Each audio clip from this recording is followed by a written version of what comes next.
Hey guys, welcome back. This is ChosenArchitect, and today we're going to be setting up a mob farm. As you can see behind me, I hope you guys are ready. So today is the day that we get started on making our first mob farm. Now it's not going to be a very big, dramatic one. We're going to try and get this thing with, working with like the minimal amount of stuff that we absolutely need. We shouldn't need too much to get this thing fully set up. Now, we do have mobs that are actually spawning in this little island area. I do know there is like a little area down here where they are spawning. We will have to fix that before this thing will fully function properly. Because it will start to mess with our mob cap and everything and kind of prevent certain mobs from spawning. But we do have some stuff to get done. Today, let's go ahead and grab a bit of cobblestone. So, at first, this is going to be built with cobblestone. A lot of cobblestone. And then we're also going to build with a few other materials that we're going to add into later, like stone brick. Will definitely be added into the mix. I do have this being cooked up, and that's going to be our main piece, is going to be stone brick. And we're going to mix that also with some wood, and this whole thing is going to be kind of mixed in together with like wood, brick, all that good stuff. By the way, those tropical fish look amazing. But we're going to head on over here. I do have some ladders that I made. And we're going to get this thing set at a specific height. Now, I want these mobs to drop for me. And if I take a look, this is going to be our central location. So for right now, this is how I'm going to build this. Let's go ahead and we'll get started with our actual shoot. So let's figure out where we want the mobs to fall. So do I want them right here specifically? I think this would be a good spot for them to fall and all into one little central location. We're going to make this a 2x2. Much like that. That's where the mobs are going to fall. This is going to be a very simple mob farm. And then we're going to stand here on half slabs. And there's going to be half slabs here to prevent them from hurting us. And then we'll end up implementing ways of auto-killing them later on. I'm not too worried about it right yet. Alright, so with this being done, we need to pillar up quite a distance, actually. Quite a distance. And just to get started, I'll kind of be switching in between like time-lapse sections as I work on building this, because this is going to take a little bit of time to build. But let's go ahead and take this. So this is the level 1. So this will be 1, and then we can go up from there. 2, 3, 4, 5, 6, 7, 8, 9, 10, 11, 12, 13, 14, 15, 16, 17, 18, 19, 20. I'm going to go up 20, mainly because our farm is actually going to have its limitations, I guess you could say, on some of the things that can actually spawn here. Or like it's going to have a limitation on the fall distance. I don't want them to completely die when they fall. I do want to potentially use this also for some quick experience grabbing that is also near the base. So that is the plan. So here is our main section. And guys, I'm sure you have seen farms like this before. And yes, they do work very well. Actually, 24 blocks away is where we technically will need to stand. So being over here is pretty close to our 24 block distance is over there. It's actually just a little bit further than our 24 block distance. But when we come over here, they should still spawn. Because we're going to have pillars that are actually going to go even higher. So technically, if I want this to go higher, I can. But this is going to be the base falling platform where they're going to fall and get caught up in water. Now, water has a water flows 8 blocks. So if we go 1, 2, 3, 4, 5, 6, 7, 8, we will know that water, if we place 2 buckets of water here, the water will flow to this block and should push mobs off the edge. Should push them right off the edge. And that's going to be the whole system that we're going to be using here. Very simple. And I'm going to do this to all sides. And we're going to pretty much make a cube in the air. And this is going to be where everything flows. And yeah, I don't know. I'm going to go ahead and switch over to the time-lapse. So enjoy the time-lapse as I work on building this structure.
So our mob farm is built. It took very little resources, as you can see, just the amount of cobblestone that I have kind of been storing over a small amount of time. Now, this thing is not the prettiest thing in the world, believe me. We will make this look good over time. Once we get some more quartz blocks, I really want to decorate this thing with quartz, almost having a spiral going around the central column. But you can hear the mobs are in here, and just from me standing here, mobs are going to spawn up here, and they're going to drop down. Now, we need to get this set up properly. So, what I'm going to need is to take a crafting table, and I want to use some stone brick slabs for this particular application. But what we're going to do is hope that there's not any baby zombies, and we're going to try our best to do this little number here. And this is going to pretty much turn this thing into a mob farm for us. Look at that. Now, if that was open, they could totally see us, and yeah, that would not be very good. But if we do this one at a time, slowly but surely, this should work. You can see there's a lot of mobs in here. This thing does work very well. And it works like it works as a creeper farm, but we don't want to get too close because these guys will still sort of blow up and can cause some issues. But as you can see, they take enough damage that like one swipe of the sword pretty much takes care of them with no issues. So, we did pick up some bone, we picked up some gunpowder, some things like that. But yes, over time, this will start producing mobs, and they will drop. But we need a little platform to kind of stand off of. And now, over in this direction, we're also going to need to make a little, like a bridge area to get here. As you can see, they do kind of spawn. Now, if I made this 3 tall, it would be even better, but I sort of ran out of resources, so I only made it 2 tall. But this is totally expandable. All we have to do is kind of break off that top layer and just add more layers, and this thing will work perfectly. You shouldn't have any problems. Now, this should drop it from exactly 20 blocks, leaving just a simple swipe. Now, it's not like a punch of your hand. You're still going to need to use a sword or something like that to potentially kill them. I don't think a punch is going to do it. It'll probably leave them with like 1 heart or something like that. Very close to that. Now, if you wanted these things to just drop and collect items, you could drop this down, I think, 3 or 4 more down at the bottom, and it'll collect into hoppers, and you can just have them die right on top of hoppers. Or if you wanted to set up magma blocks, which we could easily set up magma blocks, you can place a cart going in a circle down below, and it would collect as well. And you could have hoppers, literally just have hoppers and then have a hopper cart, and just have it spinning down below, and that would work as well. Just some simple things that we might set up in the future. You know, in the future, we'll get stuff like that set up. But if you want to increase the rate of this, we need to kind of figure out how to get this to work. So the central location, we need at least to go from the outside edge here. So we need to come out a few blocks. Maybe easier, honestly, for us to swim. And we need to have a spot where we can sort of stand to let these guys build up. And we'll kind of judge based off of this height right here. So, from this, we need to go 1, 2, 3, 4, 5, 6, 7, 8, 9, 10, 11, 12, 13, 14, 15, 16, 17, 18, 19, 20, 21, 22, 23, 24. So technically right here, mobs should be spawning like crazy inside this little section. So I'm going to make this a little bit wider here, like that, because this is still going to be sort of a temporary bridge to our island. And yeah, if we just stand here, mobs are going to start generating inside that little area. And all we got to do is run back and forth for right now, and we'll basically have ourselves a mob farm, like a fully functioning mob farm. And if like later on down the road, we could easily convert this thing if we wanted to. If we wanted to make it just so that way only certain mobs spawned, we could do that as well. So look at that. There we go. And now we're actually getting ourselves some arrows. So let me throw down a chest real quick here. And the chest, that'll be an easy place for us to store some items. You know what? At some point, I do like the fact that these chests connect together, or don't connect together, but sometimes I'm like, oh, I don't like the fact that they don't connect. Boy, oh boy, can that cause some issues. But yes, the closer you are to these mobs, the more that the mobs will actually spawn, or start moving around, and they'll eventually work their way into falling down. And they'll fall down into these sections. But like I said, if we had higher and more areas, we could do that. Later on, I think we can get water up in the tops, and we can put water in the top corners. We can actually remove the side pieces, and then we could force water from the corners to force the mobs completely down, washing them and allowing them to respawn quicker and quicker. But for right now, this is an easy way to just collect mob drops. Very, very simple. Now, how I was mentioning it before, we could auto-kill them with drops, but I'm going to go ahead and continue expanding this until we get... So we don't have to go in the water every time, because that would kind of get annoying if we needed to go in the water. Now, I know, you're saying this is ugly. This is just cobblestone. But to be honest, I don't have access to very many blocks at this point.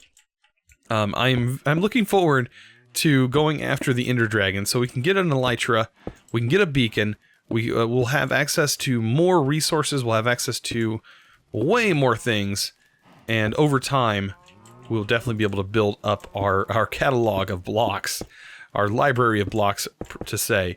And look at that, there we are. So yes, the closer we are to this, the better off we'll be. I'm going to go ahead and actually put some torches here, and look at that. But yeah, past this point is 24 blocks, so the mobs should be able to spawn in that area. Now, given the fact that mobs also can spawn underground, that can also change some things. But we can go into our game menu. If we set this to peaceful, this will remove all mobs from the world right now. We turn this back on, set this back to normal. Mobs will start generating, most likely in this area here, and they'll be gone from the entire world, basically. And this is going to allow mobs to generate inside this this mob farm. And hopefully, when we get close to this, they will fall down to their death. And you can pretty much AFK here, and they should be spawning. They should end up like this. So we're also going to need some torches to kind of light this area up, because that is really dark. And look at that. As you can see, mobs are spawning in there. We can put a torch up in here so we can actually light up the inside and see the mobs inside. Pretty simple. All we gotta do is just swipe to kill.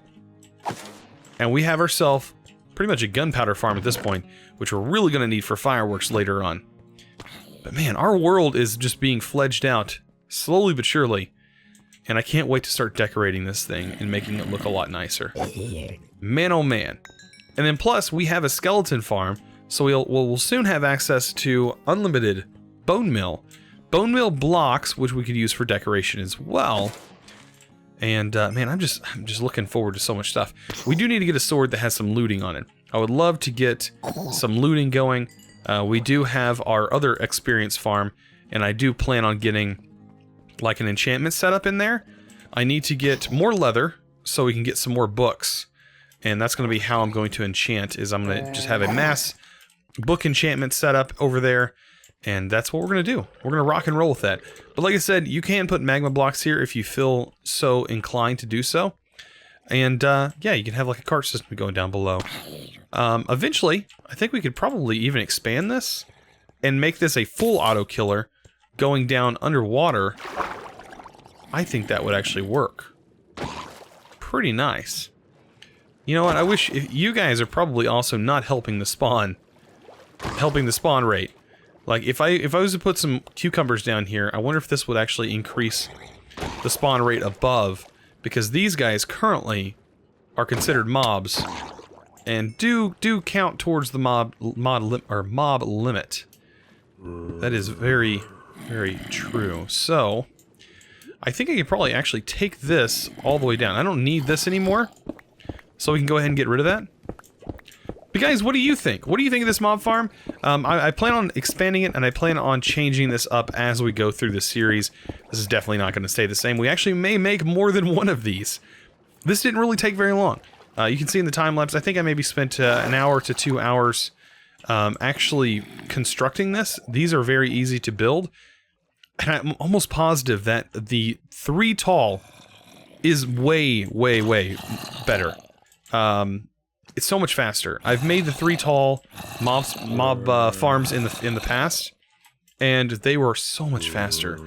But I have seen some other cool designs that we can possibly try out in our world, just to see what's better. What's better? So, very, very cool, guys. Look at that. We just got, wow, golden boots that are like almost completely repaired. Like these things are kind of crazy. But like, if we had looting on our sword, we would be set at this point. So yeah, we're gonna get a bunch of these. I could eventually set up this farm so that way it only spawns creepers, which would be very, very useful, I think. But anyways, guys, I hope you guys enjoyed this episode. I know it was a shorter episode, but there was a lot of building involved. Time-lapse videos do take a lot of time, and I hope you guys understand that. But anyways, guys, I hope you guys enjoyed.